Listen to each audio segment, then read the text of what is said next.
Alrighty then. Welcome back.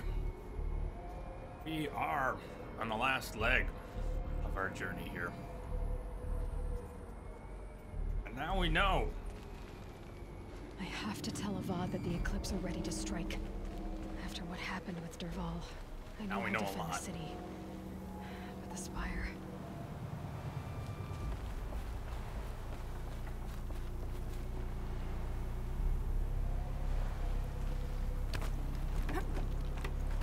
Boss, how are you holding up?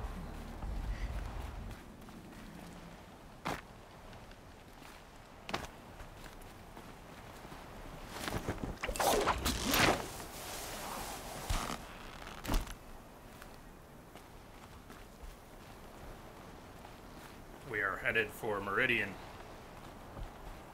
All points west. All right, damaged file repaired.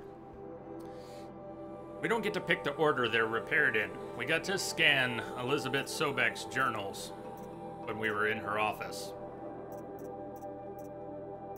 But they're too damaged to read.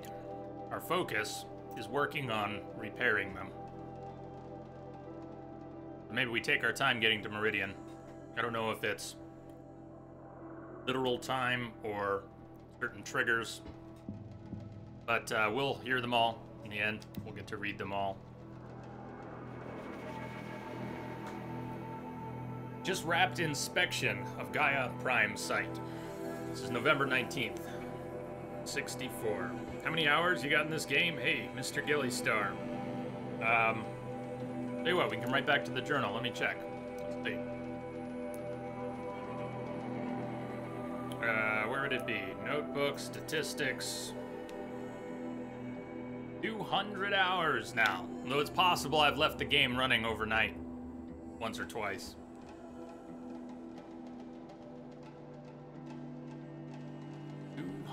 Hours. Yeah, I don't know which of these stats are across both playthroughs or if any of them are limited to the NG Plus part of the playthrough. Okay, 11/19/64, Sobek's journal. Just wrapped inspection of Gaia Prime site. Construction is well underway, reactor installed. Plans for control room remind me of Starship bridges on those cheesy old sci-fi vids. Living spaces for alphas already completed, prefab modules. Fingers crossed we never have to seal ourselves in here. Not that Elysium sounds much better. Spent last week at the Bryce site designing ZD Project labs, drawing up protocols. The base we're repurposing was huge, plenty of room for workspaces and residence blocks. The work crew's already set up my office lab. I'm not a fan of the glass wall. Guess Murray's intention was to ensconce me as all-seeing presence. Ugh, opposite effect, makes me feel watched, on display. Tempted to paint it over.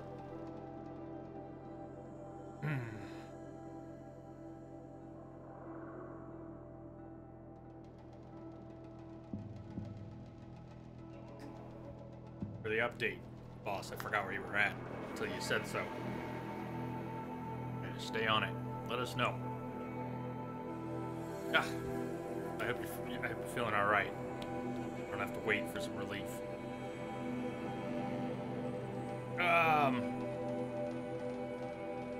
Well, as long as you're eating and having a good time, Mr. Gillystar.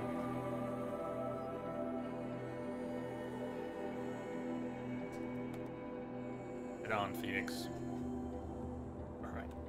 Alright, don't stop in the middle. She doesn't like her office with the glass plating. Also, I think she had some kind of a Faraday cage. It was her office at the main Zero Dawn facility, right? We couldn't scan anything in there. We had to come around to it. Some kind of shielding. Talon, yeah! In return for several auto hosts. Well, you are welcome anytime. Thank you. Thank you, sir. Welcome. Everybody check out Talon on Twitch. The link is in chat. Please check him out. Show some J-Love. Drop a follow over there. Thank you for the host. We're flying in VR. One of the best things to do. Flying, racing. If you just got here with Talon, welcome. Jay, we're finishing Horizon Zero Dawn. So, spoilers everywhere. The rest of the stream is spoilers. The rest of the game is spoilers. Just forewarning everyone. What I'm reading here is spoilers. All of it. I bet that was awesome. It is. Happy birthday. Happy birthday, man. Yeah.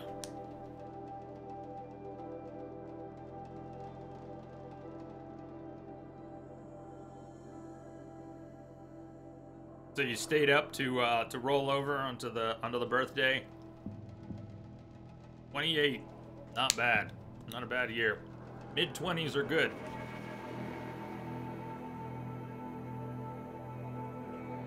So, second reminder, spoilers. This is endgame stuff, very near endgame stuff. Okay, they're prepping stuff for Zero Dawn. These are Sobek's journals.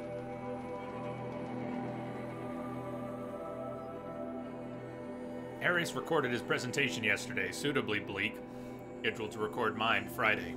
We've seen her presentation to people on the entry to Zero Dawn, their initiation as they're told, where they are, what they're doing, what their options are.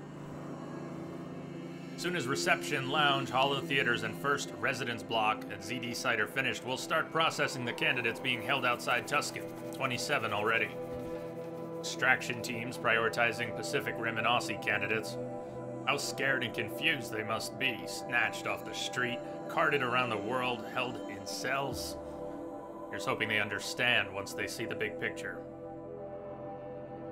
Going to catch a few hours sleep here, and fly back to the ZD site.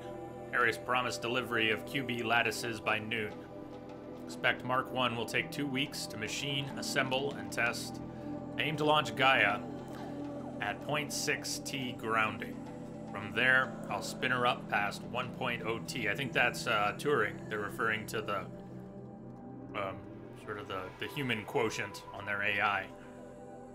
0.6 Turing. Initially, spin her up past 1. Wonder how long it will take to break the 1.38 T record. MIE can go hang. Sleep. Okay, alright, 65, 66. So this was the earliest. It was furthest to the right, but that was the earliest. Good, okay. They were prepping. That makes sense.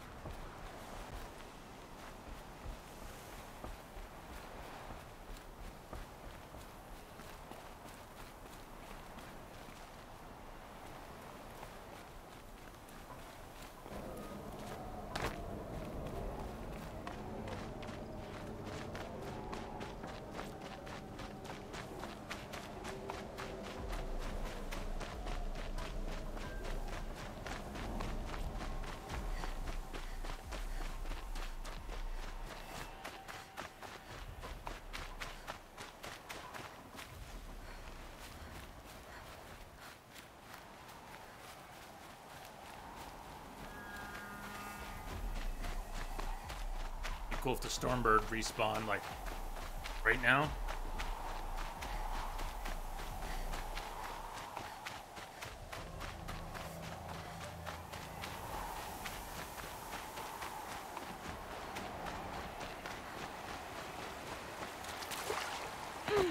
Search for melted snow. Stalkers and such, they may have respawned.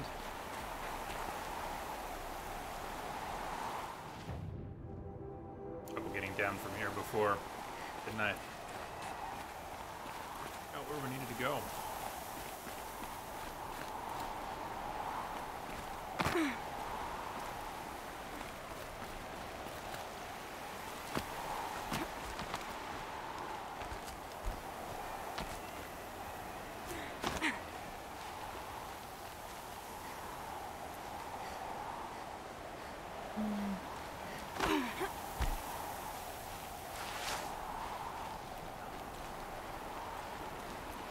Too much weather. It's dark.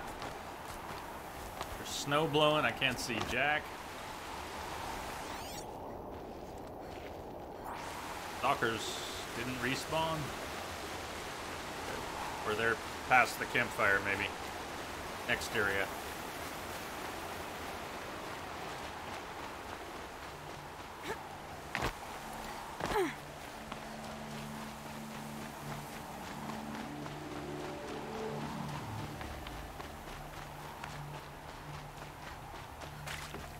Oh man, I did need that break. We were going for a while. I think I'm still decompressing. We'll be just in time to get ramped up again when we get to Meridian. Aloy, just... Aloy, please.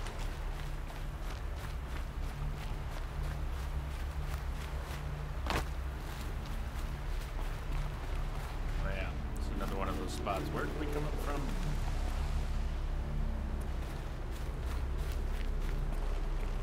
Above us, or is it right?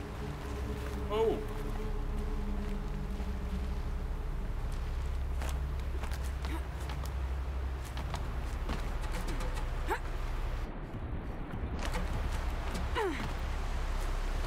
Had to be an easier way down, right? This is a long backtrack.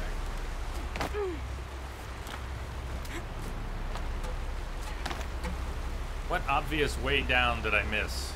I wonder. Stalkers are probably back if the Watchers are back. Yep.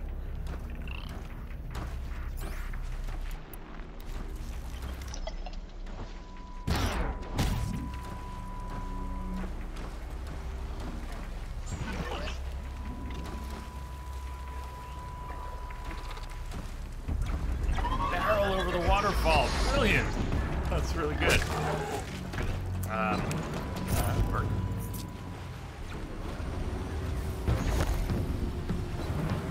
Stalker came right by. I do want the Stalker. If I could get an override on the Stalker. Wait for it. Please come here. Come to me. To me. We can do this with corruption arrows.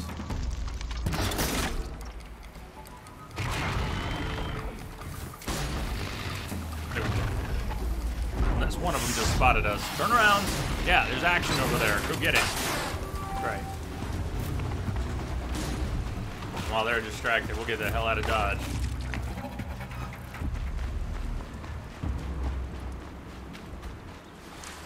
Although they're, or just their minds.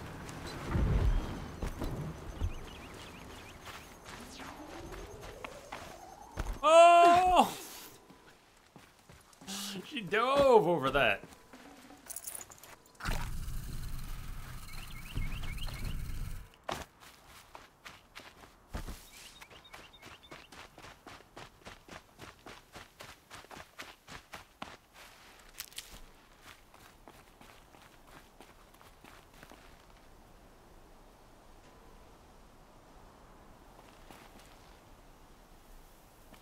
Come up.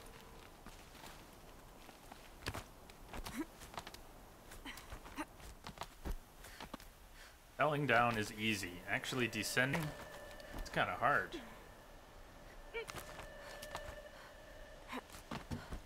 Could you, fancy jump? You gotta go back. She doesn't want to go back the way we came, which was down from that. Doesn't want to do it. Where do you want to go then? Gotta go somewhere. We can't go.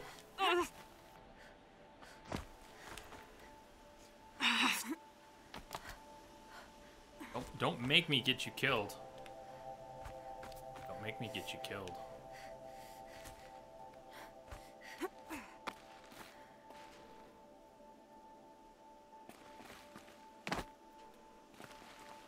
Hey, Aloy, we're gonna do this my way now, okay?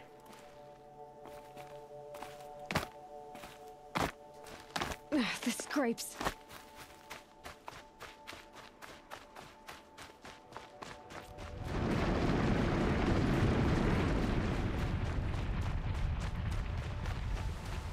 What's that noise?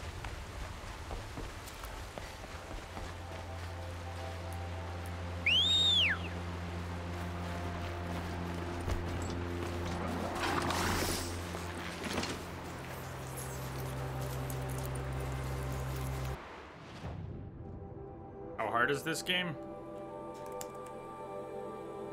Range of difficulties. Wide range. Combat's very fluid, but is very fast-paced, so it can be difficult. If you don't like moving quickly. Although it's not like a shooter. Not like that. But it has some of that intensity. Very different feel.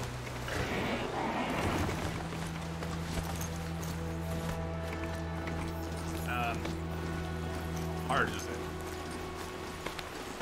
Overall, not that hard until you turn up the difficulty. It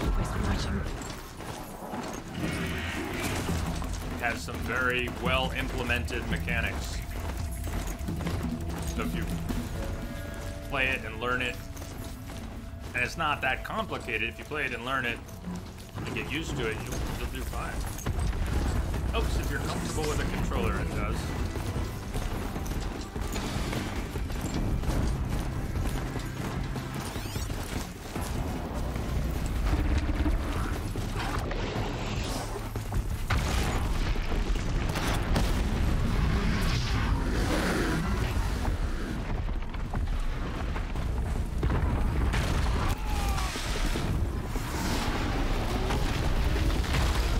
Couldn't miss out on this little hellscape over here.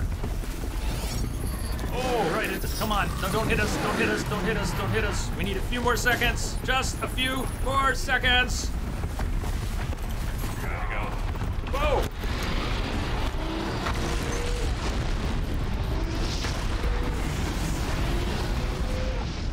Linma! Thank you for the host. Hi.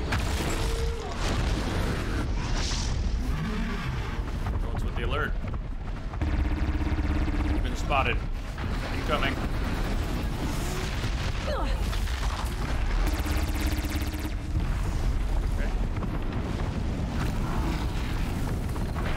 Trying to get another override.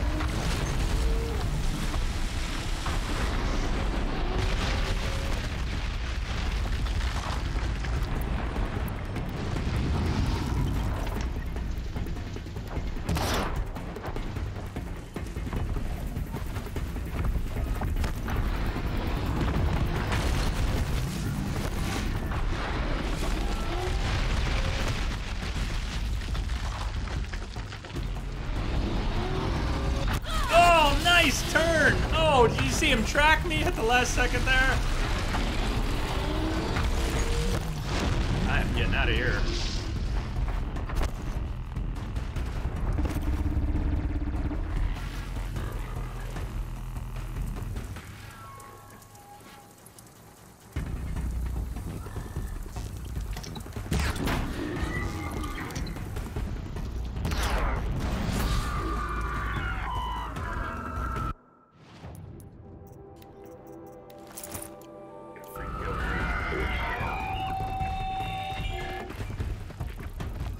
Trying to fill up my medicine pouch by the time we get to Meridian. I don't want to use more of it. And I'm hoping by going the slow way, going on foot, we'll get the rest of the journals to unlock in time. I'm not sure how that works. Real time or quest triggers. I don't know what triggers it.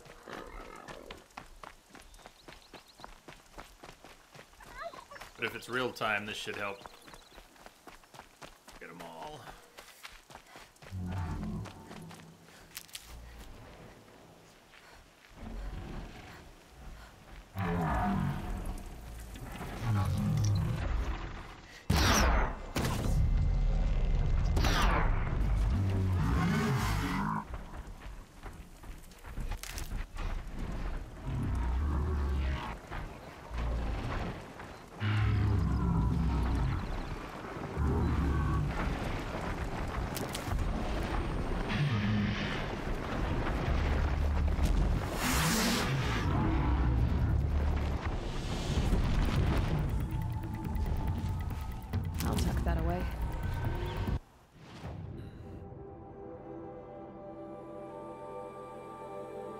Sure we're heading in the right direction. You know, we could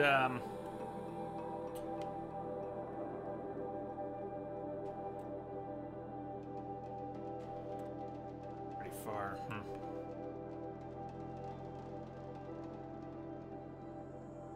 Grab that before we get to Meridian? I know I'm getting us into some overtime.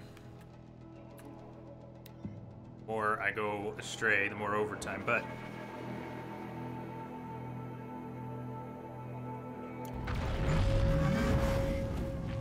I think this is good. Let's go get that last vantage and maybe even do a reading before we get to Meridian. Then we could go out with the credits. That way, yeah, something like that.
Fording the river. Don't mind us.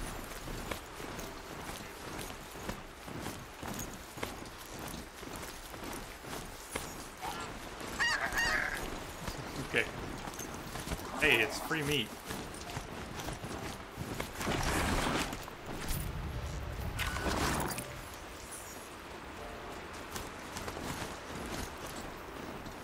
Stop occasionally.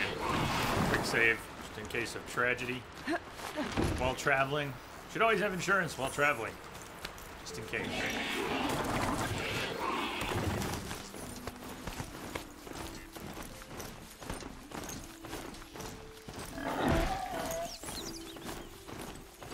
Roadkill hamburger.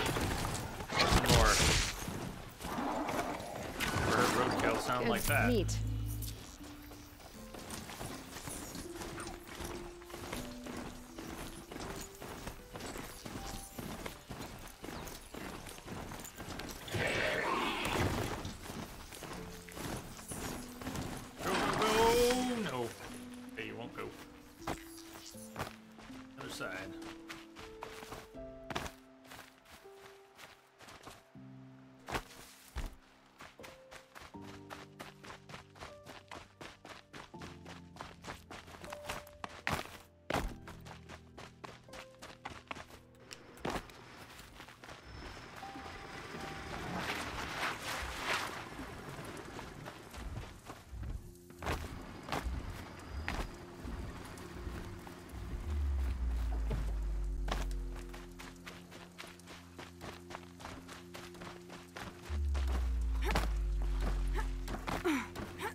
Come on, Aloy.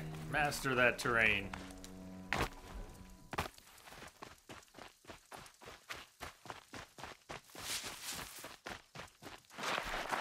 Easy, easy. Okay, where are we actually going? Now that we're hereabouts.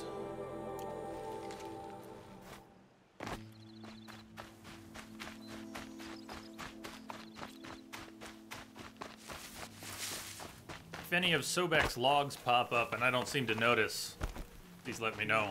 I want to read those as they pop.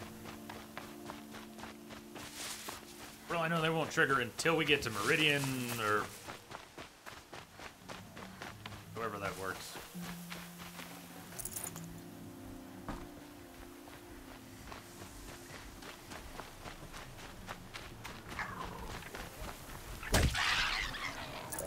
That'll keep my stomach quiet.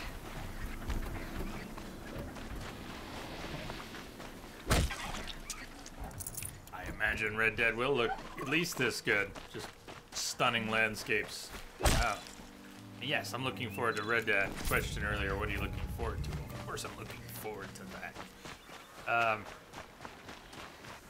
But we're not definitely getting that this year, are we? Or was it already delayed? Next. I don't know if we know. Do we know? I don't know.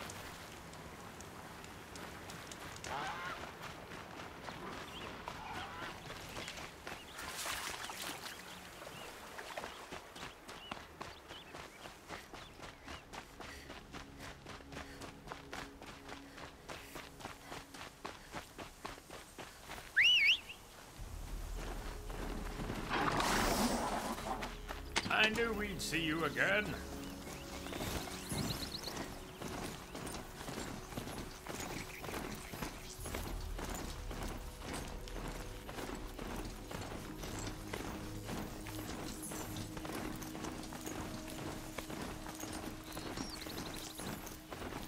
The bandit camp we cleaned out, it feels like.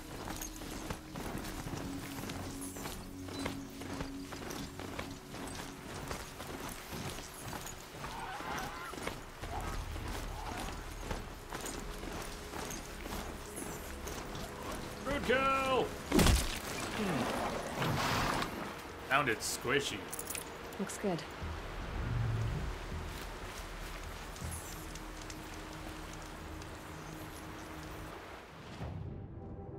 We need to get up.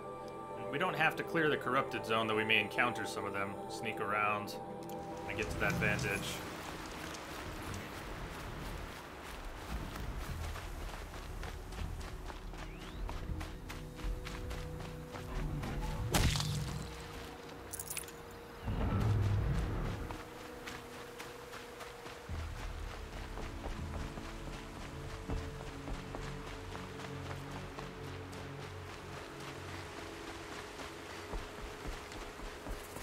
Little stop off at the merchant. Check supplies.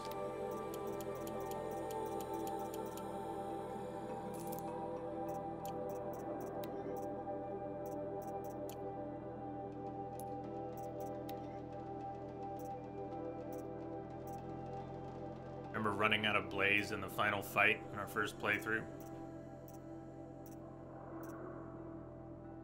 So, echo shells. We probably have enough with 150. 100 stack would cost 15,000 shards. They're too expensive. But, how about we just buy 50 of them? It's, you know, don't look at how much it costs. Don't look. It's only money. Only money.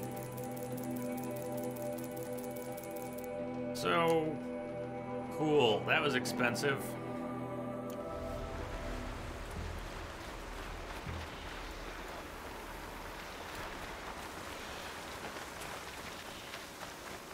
It was all real money. It was all real money. I just got a second mortgage to pay for that.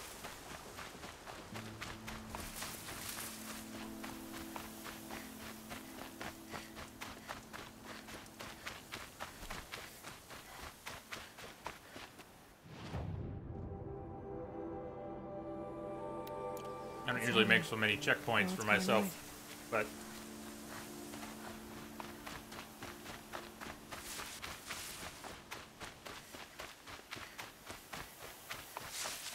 I started reading Cryptonomicon, a book by Neil Stevenson.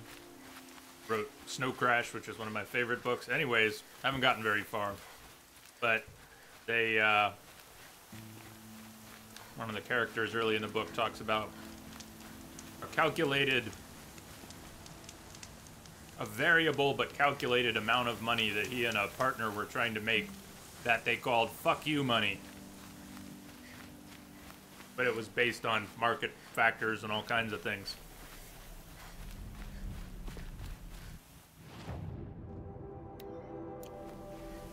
Some raw almonds, just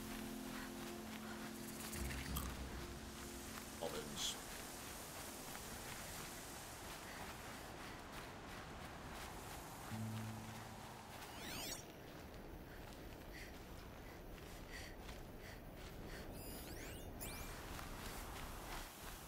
Only for education, huh? Well, that's okay, but you might be missing out. You can never read for a story, just don't enjoy it, don't get into it, or what?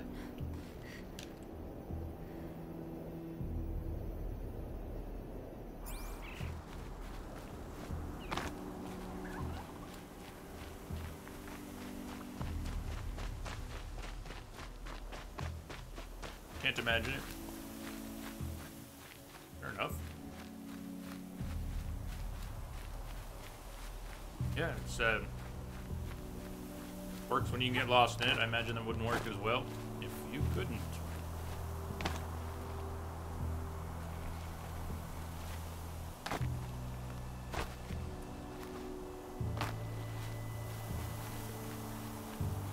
Going down fast. Oh. I certainly don't knock the story in games. So you'll get no grief from me on that one.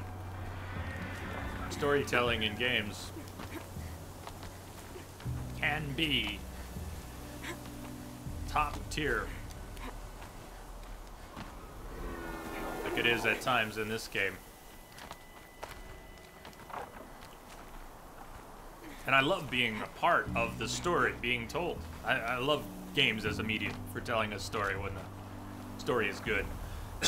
I should stop eating almonds because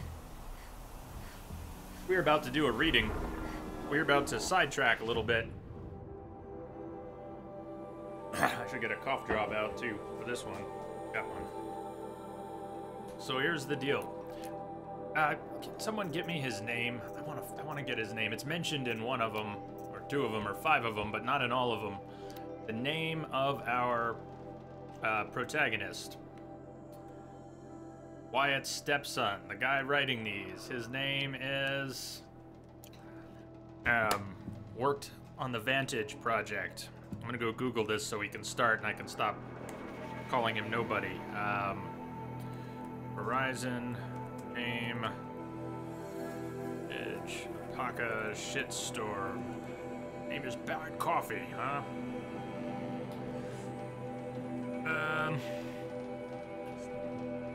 Where's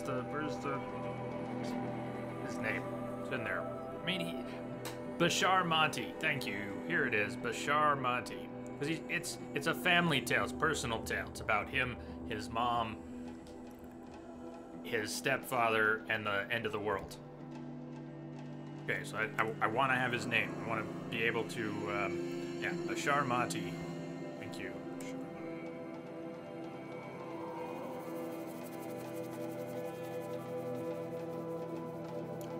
So, instead of previewing too much of his tale, let's just say that Bashar Monty was one of the people around when the world was about to end. And because of some of the troubles in his life, he got to find out about it a little bit ahead of time.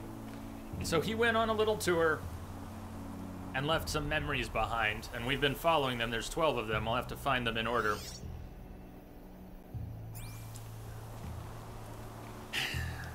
And at each of the 12 locations, first we get a little glimpse of what was here then. Barrow Automated Solutions. More intact than a lot of the world. A Paka shitstorm tour, day one. Perfect.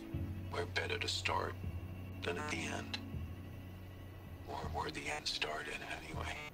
Ground zero. Where it all came crashing down. My career first, then everything else.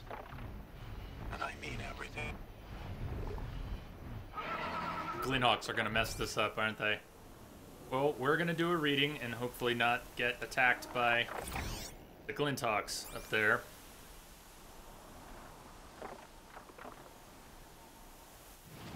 We actually found day one. The last one I found, this one is day one. That's perfect. I was looking for day one. We were gonna have to find day one because I wanted to start with day one. They are not in order. This set, 1, 2, 3, 12 of them, 12 days, 12 spikes, 12 parts of his story. And this one, in that row, this is day one. We just found it. Found in Maker's End. What better place to start than where it all ended.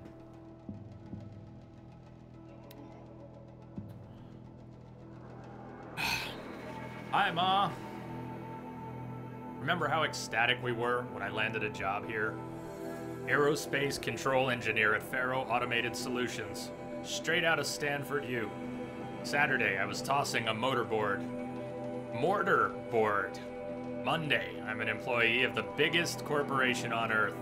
Starting wage, 6 times basic. It was a dream come true, yours as much as mine. When I found out I'd landed the gig, I waited until graduation day to tell you in person. You were so proud, hugged me 5 minutes straight, laughing and crying at the same time, saying over and over, onwards and upwards. The start of great things. I thought so too. Seemed as though nothing bad would ever happen to me, to us, ever again. But bad did happen, of course. More bad than I ever knew was possible. And when I can't blame FAS for making you sick. Metallurgic gets the credit for that. Sure as hell blame Faro for the rest. Side note, fuck you, Ted. But let's talk about the end of the world later. Plays a part in this story, of course. If I hadn't found out what was coming, I wouldn't be doing this. Leaving all these time capsules behind. But the apocalypse isn't the story I want to tell. This is going to be about our family. About us. It's time to get going. I've spent enough of my life in the shadow of this place. I've got 11 more vantage spikes in the trunk of the Sabara I rented, and some pretty good ideas for where to sink them. So let's get the hell away from this place and start sinking. The audio clips that go with these are very short. We're gonna have to figure out which I'll just have to click through them. We're gonna go through them in order since we're at the end of the game. Why not take an Apoca shitstorm tour ourselves?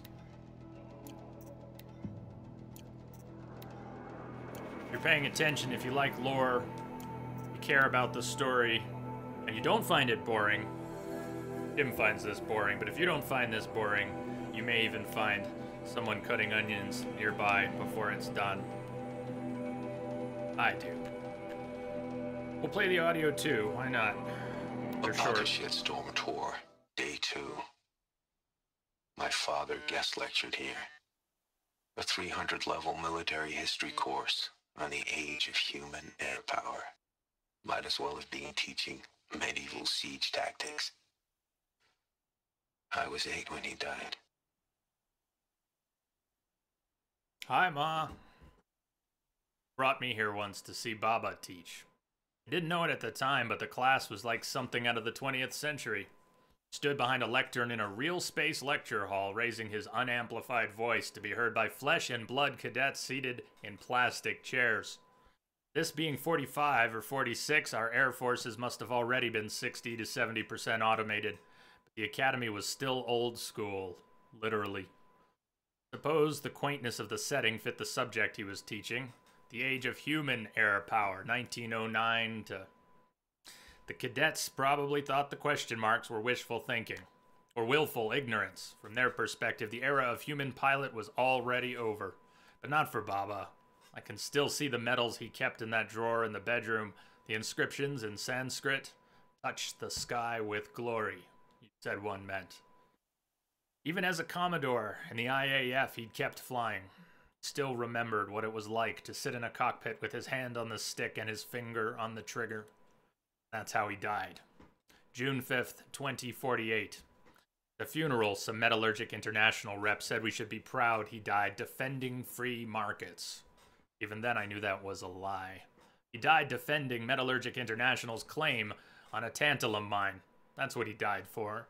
And why stop the truth-telling there? Really, he died because Metallurgic International wasn't yet rich enough to afford a fully automated fleet.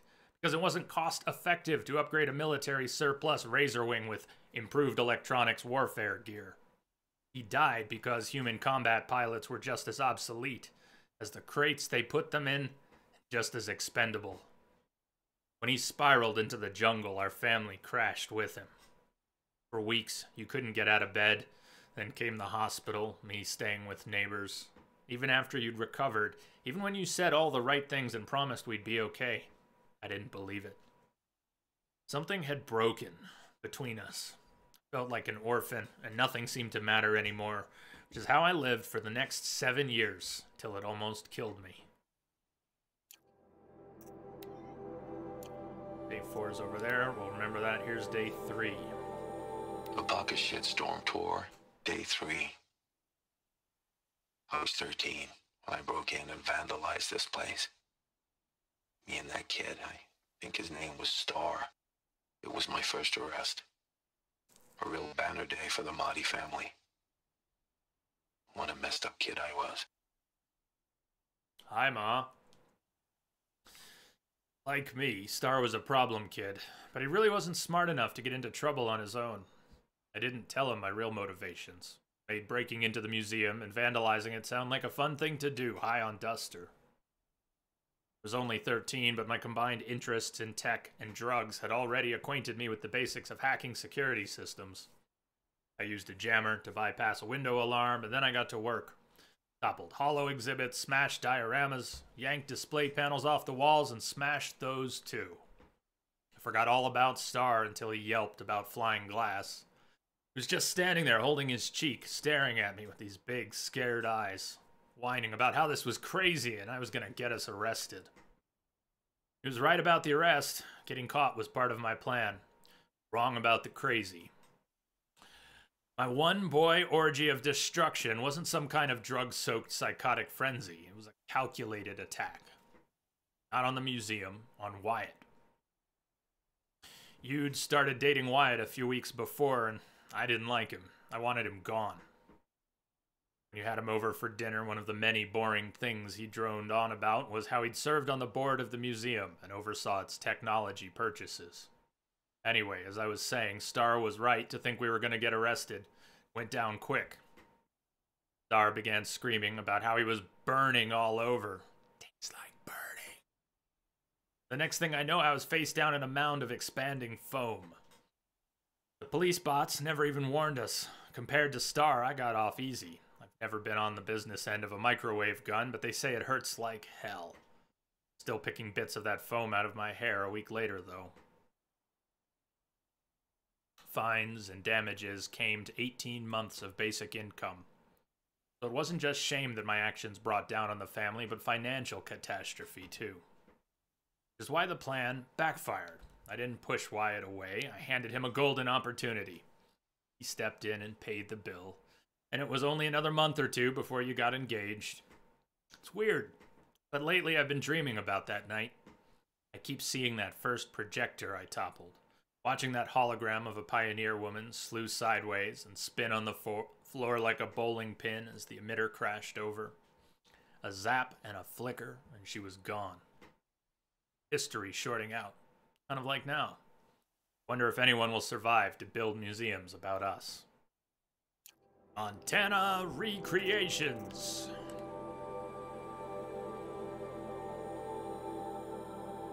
Daily Star, I don't believe so. I don't think so.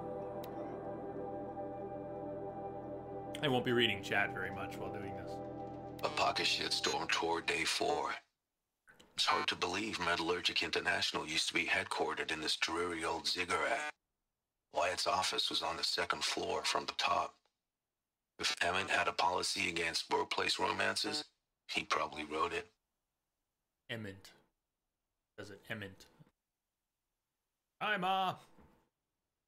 Looking back, it's almost comical how much I detested Wyatt. I hated everything about him.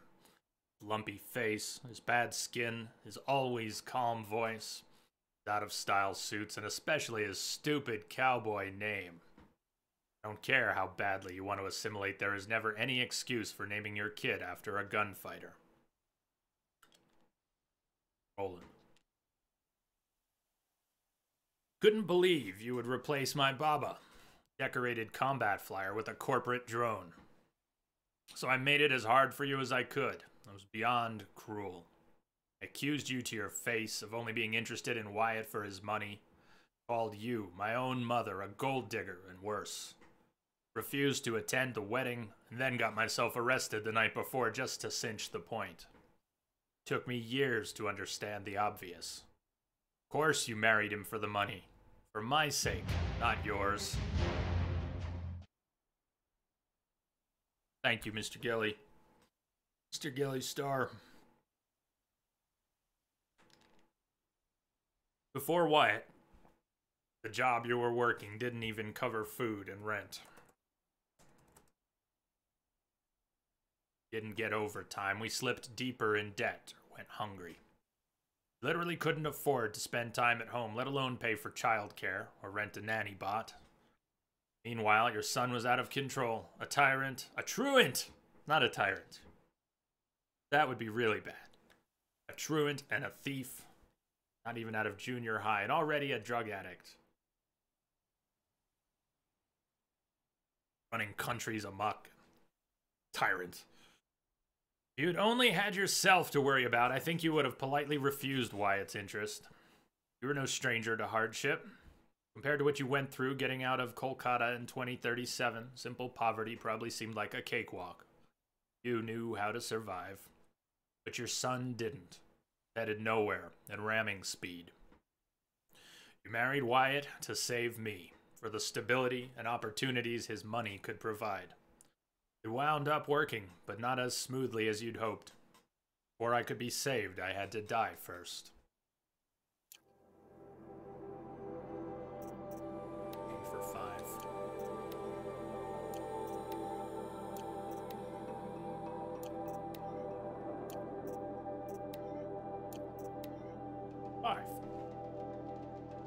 Apaka Shitstorm Tour, Day 5. The Grey Swarms opened for Turtle Smash the night I OD'd here. Or so the police report said, anyway. I was 15 years old. When I woke in the hospital, 2 days later, your face was the first thing I saw. Hi, Ma. I don't remember anything about the concert. Bands, the music, the crowd. Was too throttled on Skydive and Snake that night to distinguish the thunder of Bashkor from the roar of blood in my head. Then I ran across a pusher who was selling Razorwing for $8 a tab. Right, Razorwing. Certain designer stimulant named after a certain late 30s fighter craft that our family had a certain unpleasant association with. I declined the offer. Heeded the ominous portent and got the hell out of there, right? Or maybe what I did was buy 4 tabs and take them all at once. Yeah, did that. According to the police report, I went berserk and attacked the pusher. Then set fire to his stash and then went after the security drones that showed up. I didn't get far. The drones put 50,000 volts through me, which wouldn't have been such a big deal if my heart hadn't already been hammering along at triple time. The shock flat out killed me. Medbots came fast as they could, but the first glitched out and the second got hung up in the crowd. I was dead for almost 2 minutes. And even after they revived me, my condition was touch and go on account of all the substances sloshing through my veins. When I came out of the coma, your face was the first thing I saw. You'd been crying, your makeup was smudged, dark lines down your cheeks. When our eyes met, I expected you to start yelling. Weak as I was ready to yell back. Not even a coma could break my defiance. But you didn't yell. You quietly asked Wyatt to wait in the hall. Pushed your chair right up to the edge of my bed and took my hand. I wanted to jerk my hand back, but I couldn't. It wasn't the strength of your grip that stopped me, but the warmth of your hand, the gentleness with which you took mine. When you spoke, your voice was quiet, just above a whisper. When I lost your Baba 7 years ago, you were my only reason to go on living. Your gaze lifted to the medical equipment surrounding us, the tubes and blinking lights. You shook your head. Why do you live like no one loves you? Don't you realize that if you die, all my hopes and dreams, all the hopes and dreams of your father die with you? Reached and touched my hair, and like a thunder crack, I broke. Or maybe I was just snapping back together. I lay there sobbing for what felt like years. The whole time you never took your hand away and I didn't. Next day, I agreed to go into treatment. I wish I could say I never picked up again, but as we both know, that's not exactly how things turned out. For what it's worth, Mr. Gillystar, this story is not about characters we've met. And it only mentions the companies that we've heard. This is its own story. So you may not know these people. They may mean nothing to you. But you're on the same ground as everyone. This is its own story. Looking for 6.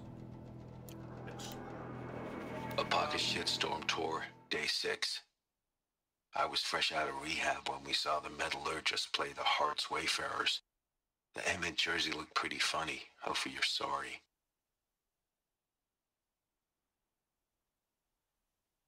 Bashar Mati, this is just about him and his mom and his stepdad and just remembering their life before the end of the world. Don't need to know anything else. Hi, Ma. So this would have been late May or early June. I was only a week or 2 out of rehab, still feeling pretty raw, pretty jangly about sober life.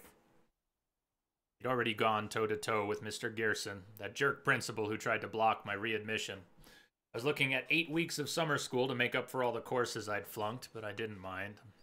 Without drugs, I didn't really know what to do with myself yet, so I welcomed the structure. The Metallurgists were playing the Wayfarers, and as usual, Wyatt had box tickets. This was the first time I'd agreed to go. Hell, it was probably the first time I'd ever agreed to anything as a family.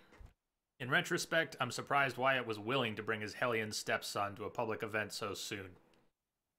I'd seen teams slug it out on Hollow before, of course, but seeing it in the real was a whole other thing. The size of the machines, their speed, the way they bashed each other to pieces. It was intense. All at once, my fascination with tech, which had kind of faded as I'd sunk into the drugs, came roaring back. When Homi Raman, the team's chief engineer, stopped by the box at halftime, I was all over him, blasting him with questions like a one-boy press conference. Looking back, it wouldn't surprise me if you took me to that game hoping to get me excited about tech before I headed into summer school. Or was it that you wanted me to catch a glimpse of corporate privilege? It was always your dream that I'd end up in engineering or business. Well, there was plenty of engineering on display when Connor 12 scored with an 18-meter rocket jump. Plenty of VPs and even C-levels in the box with us when we cheered the goal. Yep, it was a setup. You knew what you were doing. Always did.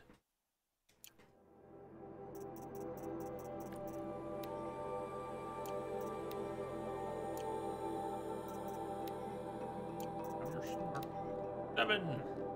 A pocket shitstorm tour, day 7. I was 3 months out of rehab when we went camping out here. Wyatt went to sleep early, so it was just the 2 of us when we stayed up and watched the Perseids. After, as we talked about the stars and space tech, I suddenly knew what I wanted to do with my life. Hi, Ma. It was August. Summer school had wrapped, and I'd aced my courses, so I was heading back to 10th grade with a good head of steam.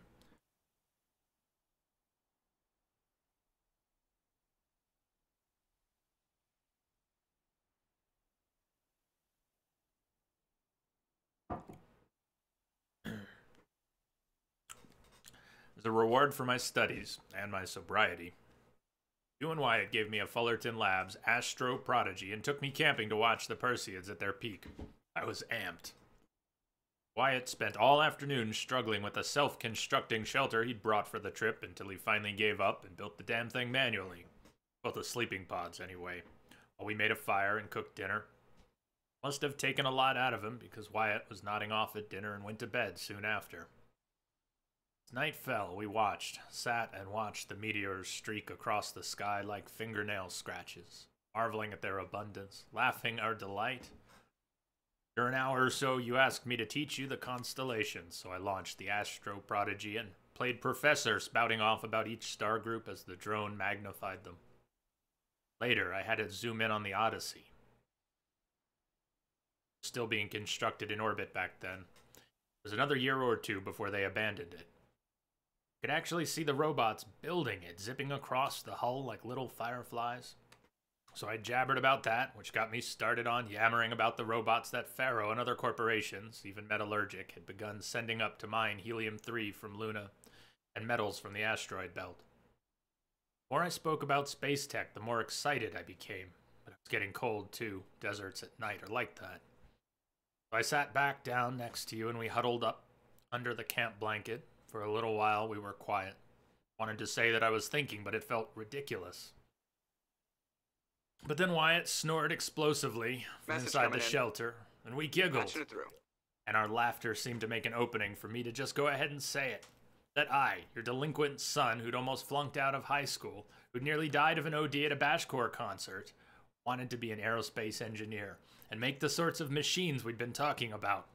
Robots to gather resources in the solar system, maybe even ones that could travel to other stars and colonize new worlds. He looked at me and smiled. Then that is what you will do. Then you looked up at the night sky and said very plainly, as though it were a simple fact, you will write the story of our family across the stars.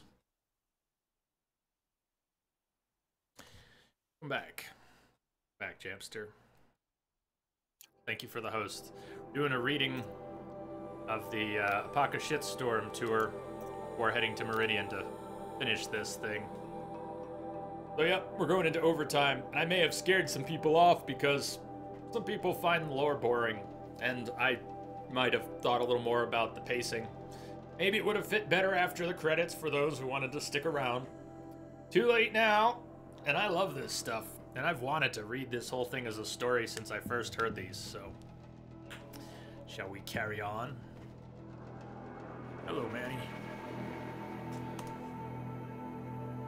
Rafes, hello. Yes. Yes. Still have the end of the game waiting for us. Apaka Shitstorm Tour. Apaka Shitstorm Tour, Day 8. Holy crap. That glitched out lifter that crushed your arm and clavicle. Back before you met Wyatt. That was in a mine back beyond these falls. Oh, what a punk I was.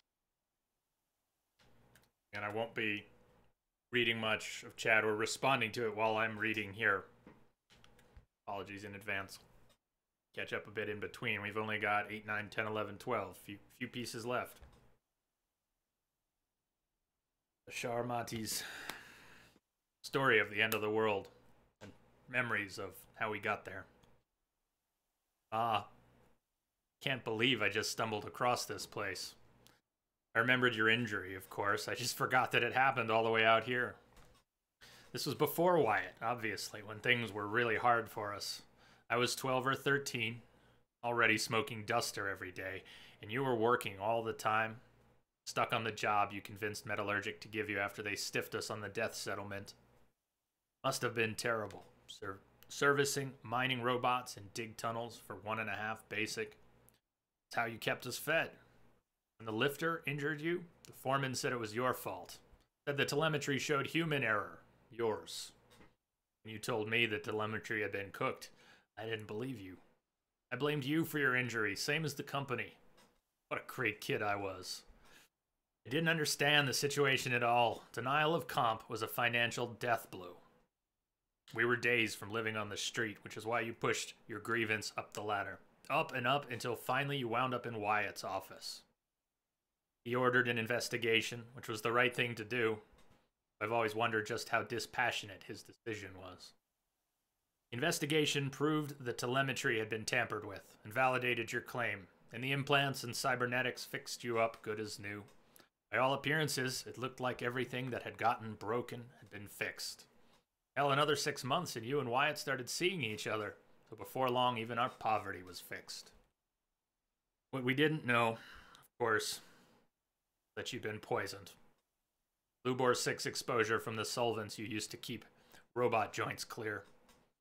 We were still years away from knowing the long-term effects, but the damage was done.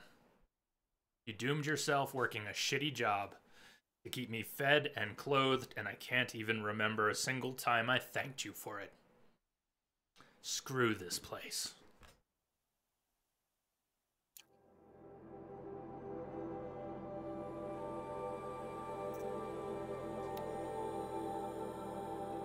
Rafes, thank you for the raid for the host. Day 9. Apaka Shitstorm Tour, Day 9. I was setting up my tent right here when Wyatt's call came through. I came as fast as I could, but you'd already slipped into a coma. We never got a chance to say goodbye.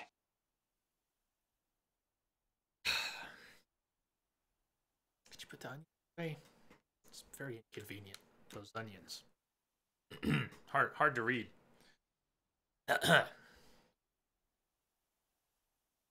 Hi, Ma.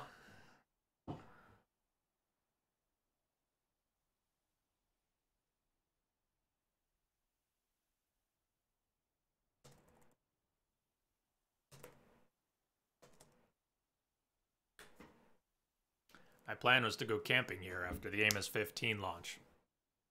I'd been working overtime for the past 9 months, so I was pretty frazzled and figured I should take a weekend to relax before crunch started up again.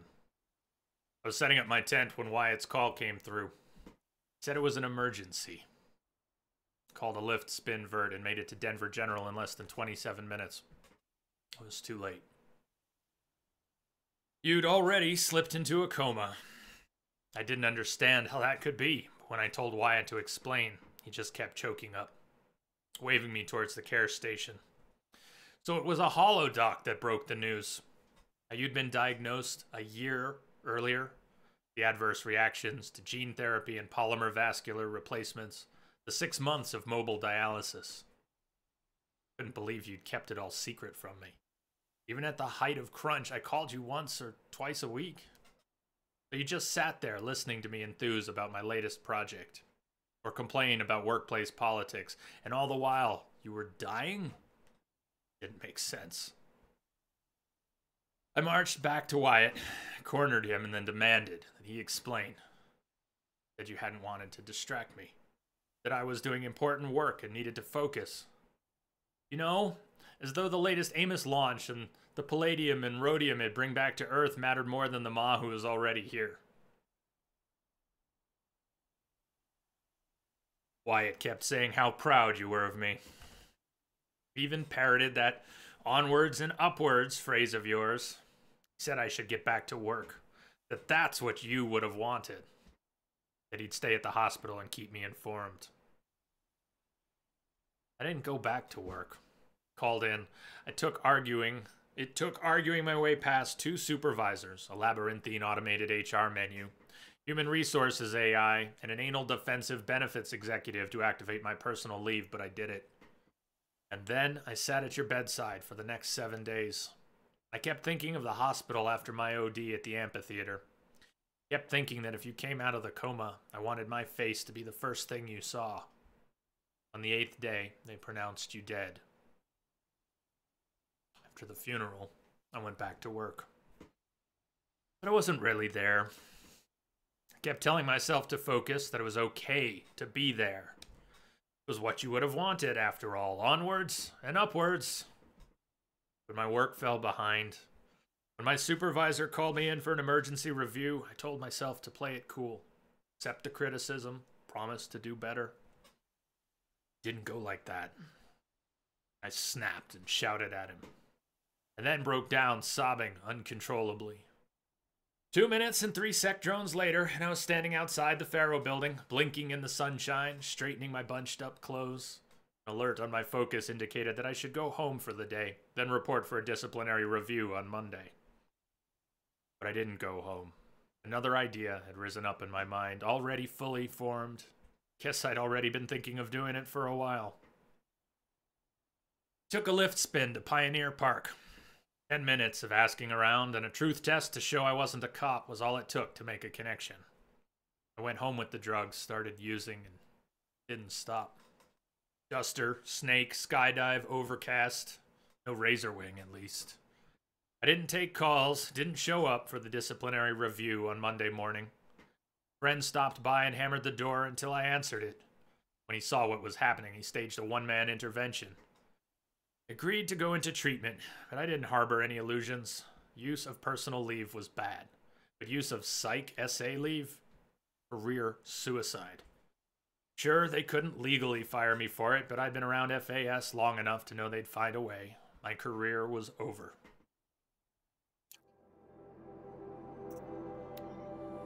Looking for 10. Day 10. Apaka Shitstorm Tour, Day 10. So here's where I learned how the world would end. My second apocalypse in a year. Looks like there's a lot of construction going on now. Why would that be? Would that be? So while this whole thing is a very personal tale, it touches on, just slightly,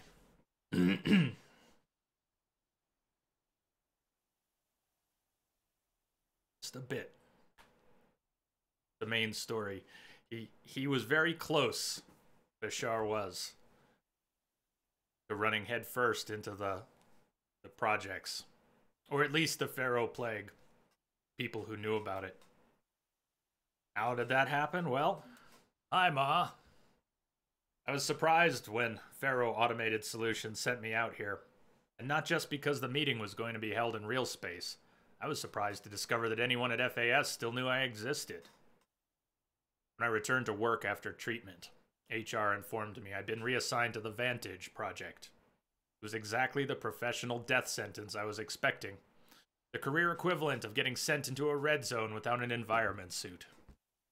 Everyone knew Vantage was one of those doomed projects FAS kept around solely for the purpose of assigning dead-enders to them, especially head cases like me who couldn't be summarily fired for fear of parity litigation. Month by month, management would pile losers on a lost cause and then cancel the project and lay everyone off. Ship of fools sunk with a single torpedo. Ain't wrongful dismissal if it's downsizing.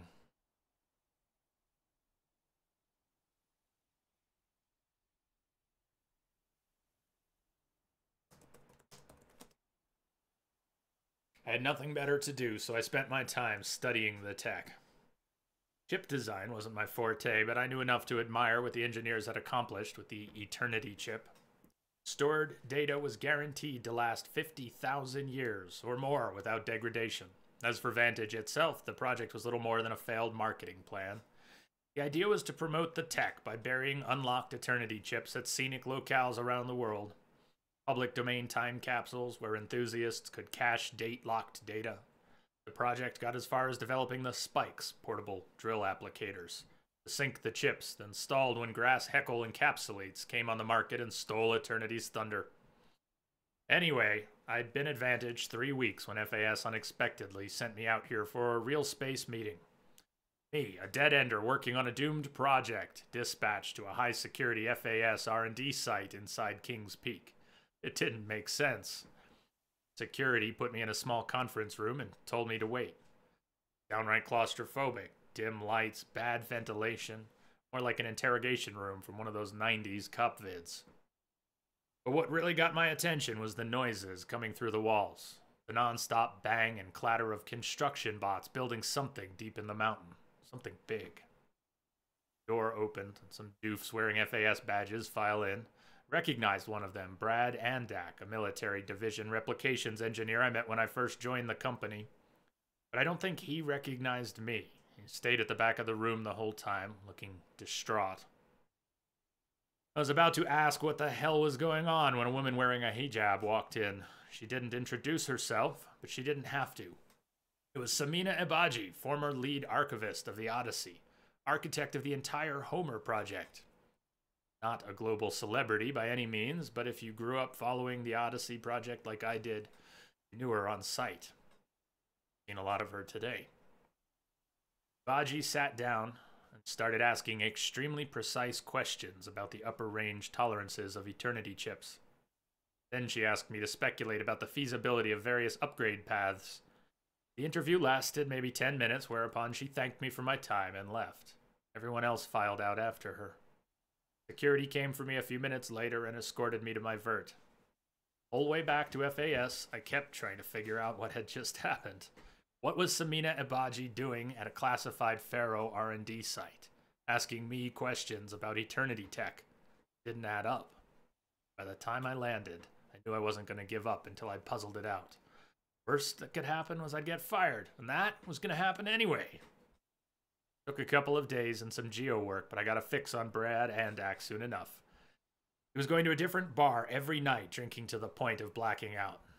Shadowed him until I managed to proxy his focus and dupe his net protocols. Didn't find anything strange in his financial records or media patterns. I was starting to think I'd wasted my time. Then, I accessed his Dreambox account and found the journal he'd been keeping the past few weeks. It was all there. How the world would end. My first thought was, well, at least my ma didn't live to see this. Second thought was that nothing mattered anymore. Pretty obvious that I should kill myself.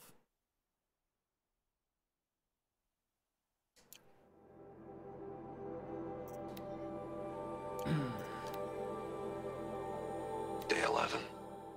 I came out here to die. But instead of overdosing at Wyatt's cottage, I went out walking along the water. I was standing right here when the idea hit me. And the moment it did, I knew I had to do it. Hi, Ma. Came here with a duffel full of drugs, where I found out about the plague. Pharaoh plague. I had a plan. Simple one. Figured I'd spend a few days getting high, then OD on Overcast. Guess I was still furious at Wyatt for aiding and abetting your silence. Everything had gone according to plan. My corpse would have lay rotting in the cottage for who knows how long. He would have needed to lease catastrophic cleaning bots just to scrape me off the floor. Skeletal middle finger from beyond the grave. But things didn't go to plan. For some reason, I went out walking before I got high. I trudged along the shore, thinking of all the times we walked and talked here. How I'd changed over the years, how you'd stayed the same. Whether I was a high schooler jabbering about AP classes, or a university student gossiping about my professors, or an FAS engineer pontificating about payload yields, you were always there, always listening, always interested. And always encouraging me, of course, spurring me on. Onwards and upwards. But now here I was, an abject failure, standing alone on this beach. All around me, children chased playbots across the sand. Sunbathers basked, families splashed in the water, zipped past on old-timey boats, utterly oblivious to the mechanical terrors that would soon consume them. Brief moments in the sun, doomed to end in horror and amount to nothing. All your love and devotion, all the sacrifices you made to support my success, what had that come to? Failure. And at such cost, we never even got a chance to say goodbye. But even if I hadn't failed, if I'd gone on succeeding, would that have been any better? The whole time I was clawing my way up the ladder at FAS, the company's military division was creating the tech that would end the world. It served the same master. Success was a ladder to nowhere. It just took falling off and landing on the Vantage project to see it. I don't know why, but the irony of that had never hit me until I was standing on this beach. That it was only because I'd failed and been assigned to the Vantage project, an abandoned time capsule, that I'd found the world was ending. Irony? More like a cosmic joke. Why, then, did the realization hit me like an inspiration? I had access to the tech. I knew I could do it. Sure, in the end, it'd probably just all come to nothing, like everything else. But for 50,000 years or more, whatever data I left behind would still be there. Wouldn't be much. It wouldn't be nothing, either. I went back to the cottage, stashed the drugs, called a lift spin into town. If I was going to make an end-of-the-world tour, I figured I might as well do it in style. So I leased a Sabara and rode that to FAS. I let myself into the lab, signed out 12 Vantage spikes for Testing, put them in the trunk of the Sabara, and the rest is history. It was less than 2 weeks ago. Feels like forever. When I started the tour, I figured I'd come back here and pick up where I left off. Get high, then dead. But the first thing I did when I got back was incinerate all the drugs. All 2.5 months of salary worth. That the bridge to oblivion has literally been burned. I don't know how I'm going to die, but it can't be like that. I know how you felt about me and drugs. However, it happens. I can at least promise you this. I will die clean. Still have one last spike to sink. One final stop on the Grand Mystery Tour.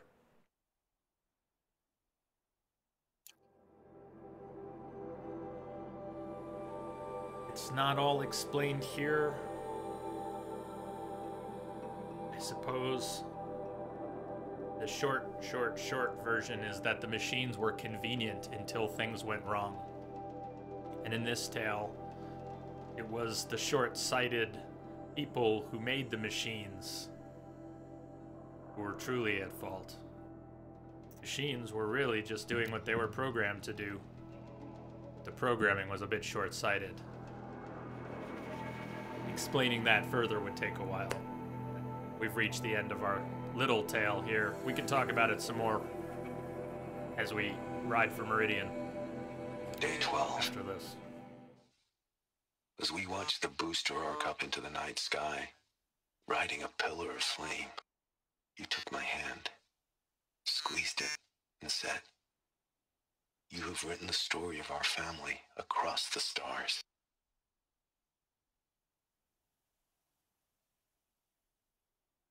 Hi, Ma. Last stop. After this, I'll have said everything I need to. It was just a routine launch, but for us it might as well have been Apollo 11. It was my first payload. A Seeker extractor with an upgraded propulsion system I designed. The vehicle was destined for M89282, an asteroid rich in ruthenium and tungsten. Metallurgic claim as it happened. Family event, through and through. So there we stood in the open air as night fell and the stars came up. And of course I was thinking of that night years before when we watched the Perseids together and talked and dreamed of this very moment. You were thinking of it too, because when the booster launched, it rose into the sky on its jet of flame, took my hand and said, "You have written the story of our family across the stars." Even then I knew it wasn't true. The vehicle was headed for a rock, not a star. It was a routine launch, not some voyage of discovery. But my heart was too full to quibble. I just smiled and squeezed your hand back. It was the finest moment of my life. You and me, Ma. Onwards and upwards. Start of great things. But after you died and I broke down, the meaning of that night changed. Everything that had seemed wonderful seemed to turn rotten, false. It seemed false because it was false. I'd never written anything across the stars. Sure, I'd hoped to work on a project like that, a deep space probe or a colony ship, but it never happened, and now that my career was over, it never would. And then, I found out about the plague. The memory haunted me even worse. Because it wasn't just me who failed to write a story across the stars, you see, it was all of us. Our entire species. All our innovation, all our tech, all our striving, and it came to zero. I've been looking up at the stars a lot, Ma. And the only story I see written across them is that we are small and insignificant and will soon disappear with hardly a trace left behind. A hard story, and I don't much like it. So I guess maybe what I've been trying to do these past 12 days is tell a different story. Not a big story written across the stars, but a tiny one. Written across the humble earth of the only world we ever got to know. I have no reason to think that anyone or anything will survive to ever read it.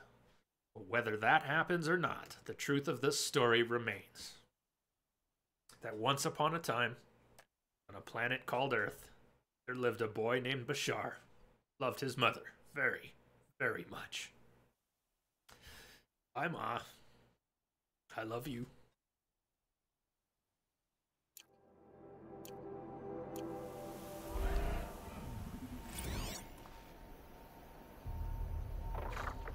Side note.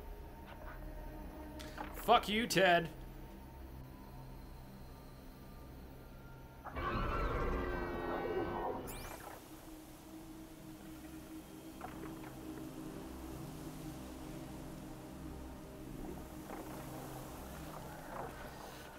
Yeah.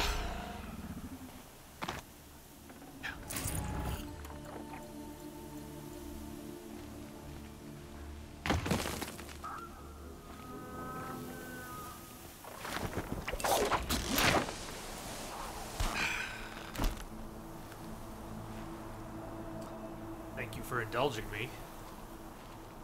Always wanted to go through all of those at once.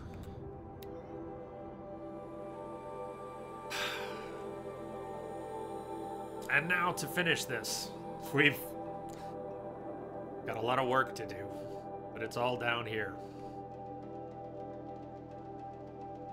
We could jump there, but I say we ride.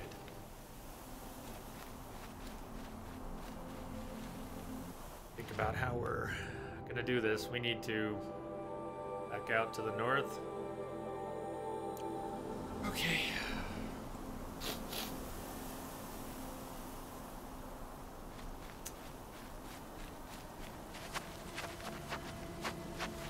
I love that they put that in there. It's just so good that small tale was done so well.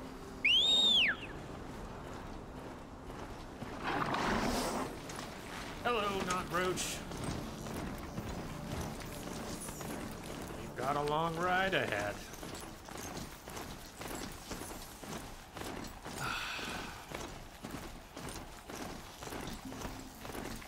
I think so, Jamster.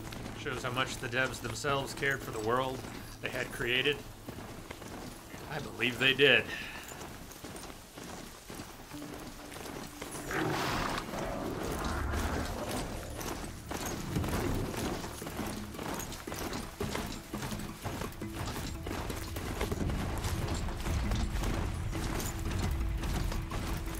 Now they're hunting me.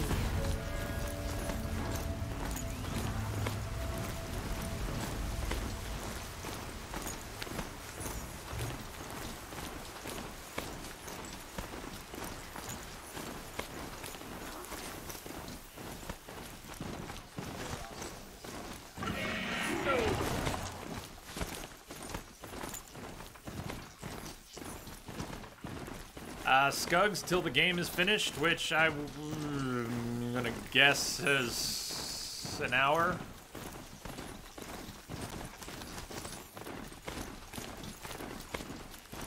Till the credits are done rolling. Credits are pretty long, but getting to the credits, say at least an hour. Anyone else want to wager a guess? We're heading to Meridian for the final showdown. Dinner! Gobble gobble. Tough, but I'm used to it.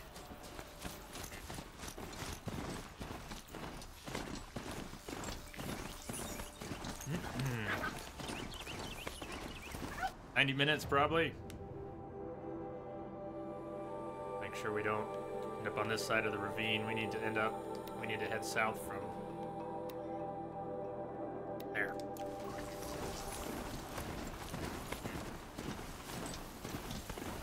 Minutes. Woo. Yeah, I may need a stretch break if it ends up being 90 more minutes, but we'll see.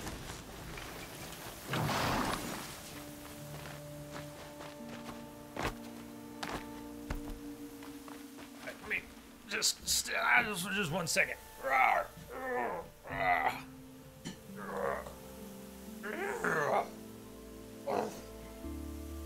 Just for a second.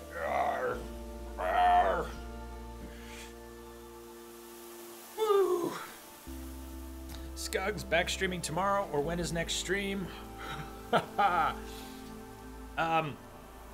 Probably Thursday, but since I've been so bad about making all the streams that we're supposed to have, if I'm feeling up for it, I'll try to do something tomorrow, but I don't know if or what that would be.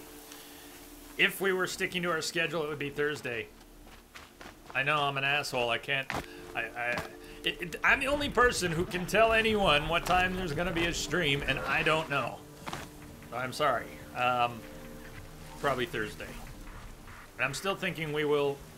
I mean, I'd like something cerebral with good music and an opportunity to hang out for a bit, and maybe work together on some puzzles in Talos Principle. I'm still leaning that way. So if we do start Talos Principle on Thursday, I'm gonna be leaning on you guys. Sometimes my brain does okay with puzzles, and sometimes it just sees brick walls, so.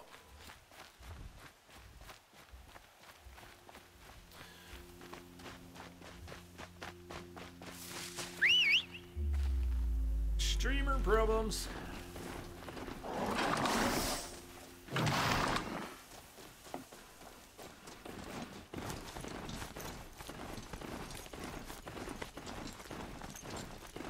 This is such a long stream, you might just want to stick to your schedule.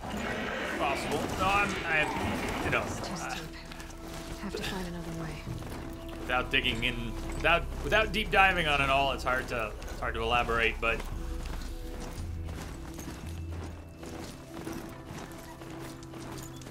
it's not about raw energy drain. The mist streams are, you know, somewhat more complicated than that. But your point is taken. The same. And slow down, Aloy. A wild lore appears. Wild data log appears. Just got back. Just got back. Ho Chi Minh's gone. Barely got out. 2/3 of the brigade didn't. Fell back to Bien Hoa along QL1K with scads of those cockroach bastards in pursuit. Kept blasting the whole ride. Must have killed 15 scarabs. Got so frenzied, Blue had to pry my hands off the triggers and yank me out of the dew turret when we reached the port, carry me onto the vert. Couldn't stop screaming. Then the verts lift off and we come under fire, not from bots, but from a Vietnamese battery. CO called it friendly fire, but that's crap. They were just pissed because we were bugging out and they couldn't. Oh my god, and now we're back in the USA and the CO is calling it a qualified success because we delayed the bots by several days. And time is what Zero Dawn needs. Said we'd have a new mission tomorrow. Oh my god. Sounds like it was part of Operation Enduring Victory, which existed to buy time for Project Zero Dawn, but really stood no chance.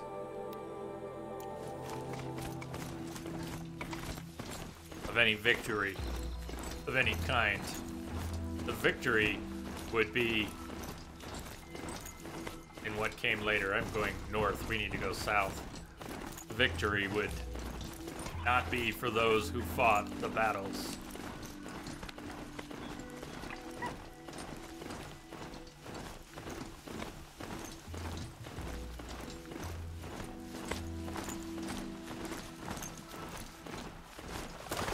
Too deep? Not too deep? I'm heading right towards a Ravager, or a Ravager. I can't run. Nice of you to turn away at that most critical moment.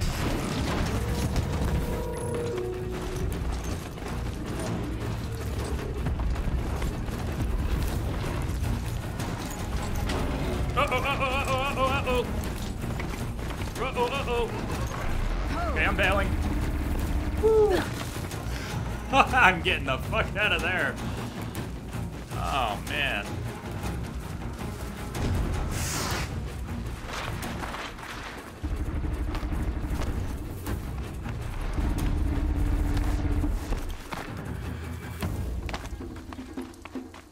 I can get out of this.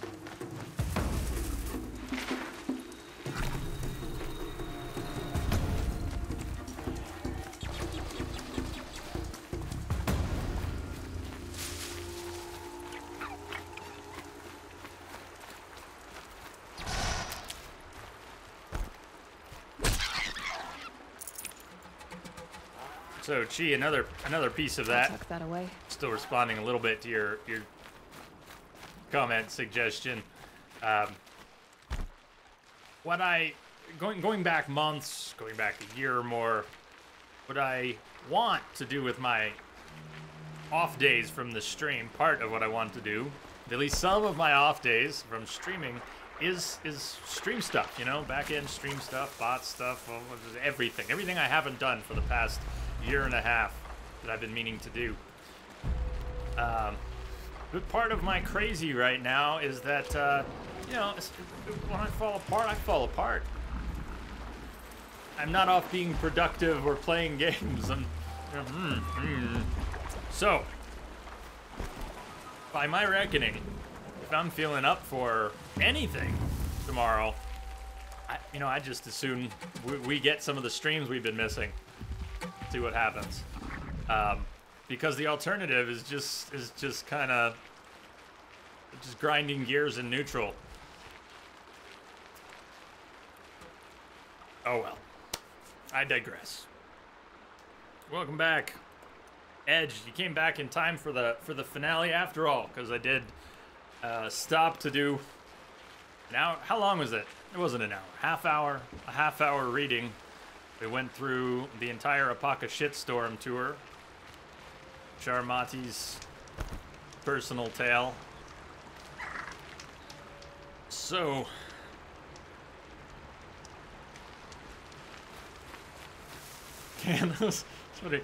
I can't relate, by the way. I have no idea what the hell you're talking about.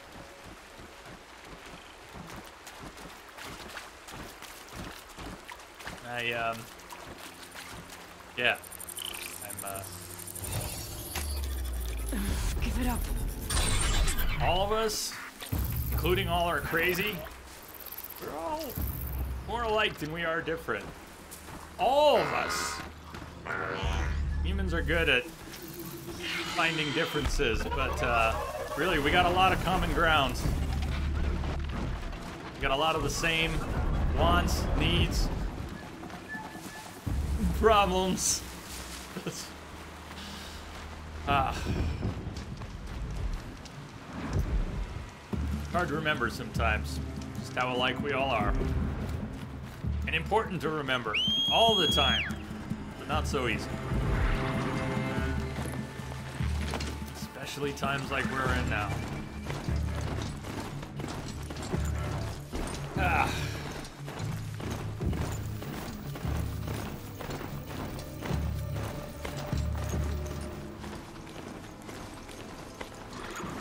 A lot of these places we're riding through that seem barren are only barren because we have killed everyone in those places. Empty bandit camps, although they tend to have some people finding them. Yeah. The little outpost we went through, we got attacked there, ambushed there while investigating. Remember what it was, the wagon.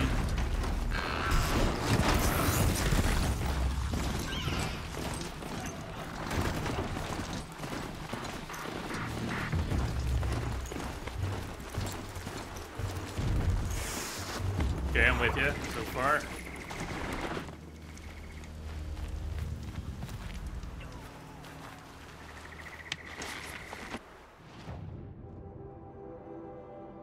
To approach. Take the switchbacks right in from up here at Meridian Gate. Option. Here over here.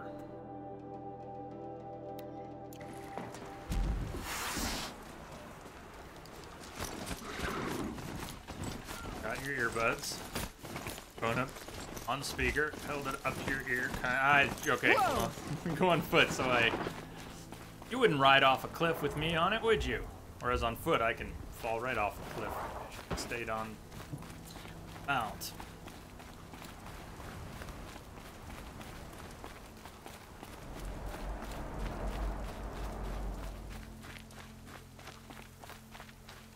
I wonder if I didn't blow your eardrums. You had your phone on speaker and held kind of near your ear while watching this stream. may have had consequences. Supposed to meet everyone. Shadow Palace of the Sun. Yeah, okay. Hades tends to use the Spire to transmit a resurrection signal, calling millions of buried war machines from their graves. The time comes, Aloy must stand against the Shadow, but she will not fight alone. Oh, yeah, no kidding. Whistled for the mount, and you were walking by a park, and everyone heard the whistle. Very piercing, very loud. Oh, that's great.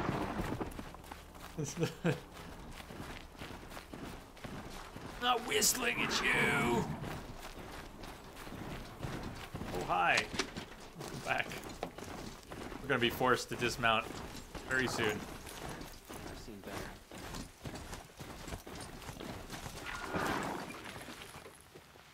Also, Wasted time. invincible bacon. Better last week.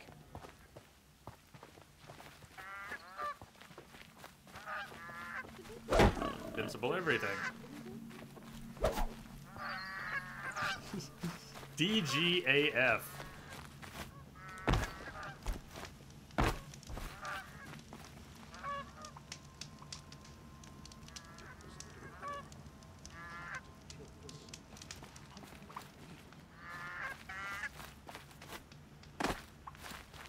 You're in for a treat. So let's see, how are we doing on stuff we run out of? Over 500 blaze, over 600 wire, 200 echo shells. It's got to be better than what we went into the end sequence The with one about the Sun Priest falling in first love with playthrough. I mean, we Merchant's ran daughter. out of blaze. Wasn't nearly as bad as running out of wood while fighting fire claws. Oh well, good times.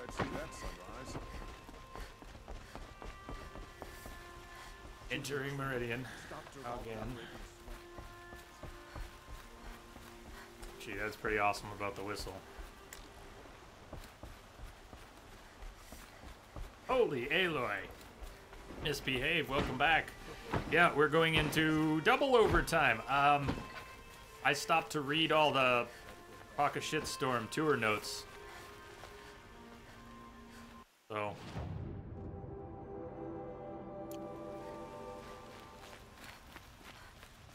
We haven't quite reached the end sequence yet.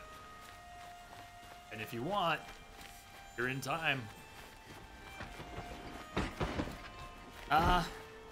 If you want a bedtime story later or just a little story time, it was good. We got them in order. That's probably worth checking out on the VODs. Maybe even cutting as a highlight just to have it all read together.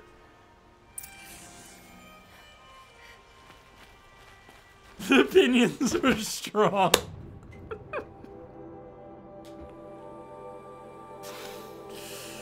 The opinions are strong tonight. I mean the signals. I mean the onions.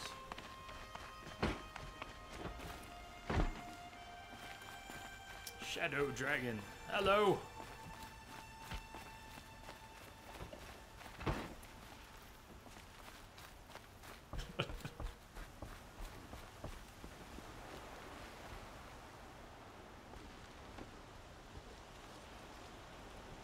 Aloy, what brings you to Meridian? Oh, you know, end of the world.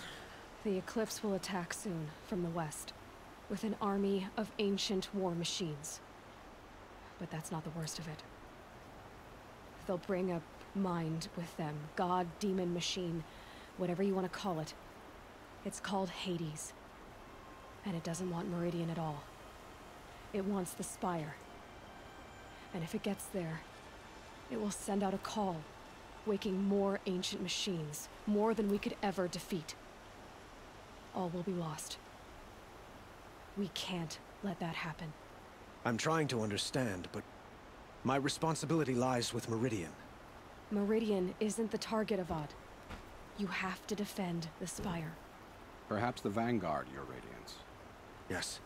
Send them to the Spire. Eren knows Aloy. He won't question it. And have the city guard fortify the western ridge. There they can be seen to protect Meridian and the Elite, where the spire rests. Aloy, allow me to apologize for my behavior before. After everything that happened with Ursa, I was confused. If we're to fight together on the brink of life and death, I'd prefer to do so with your forgiveness. Then you have it. As long as you don't confuse me with her again. Even a king can learn his lesson. Good then. I'm glad that's behind us. Now, it will take time to prepare our defenses. Please, tell me what you know of our enemies. Everything. I don't know about everything, but I'll tell you what I can. In a montage.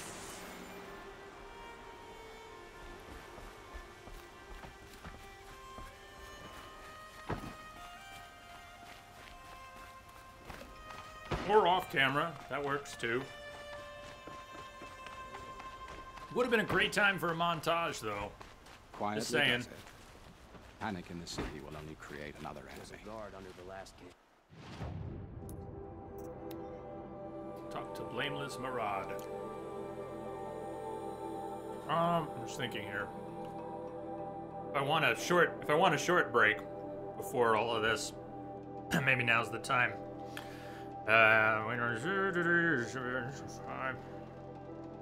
Yeah, this is probably a good time for it. We took our first break at 2 hours, our second break at 5 hours, and we're at 7. And you're right, Chi, this is gonna be a long stream by the time it's done. We'll be, I think, past 8. Alright, let me take one song break. 5 minutes, one song break so I can stretch out, get the blood flowing again. And I'll be back. One song break. What I need is the song, and what I need is a break. And do keep me abreast. I'll be back in 5.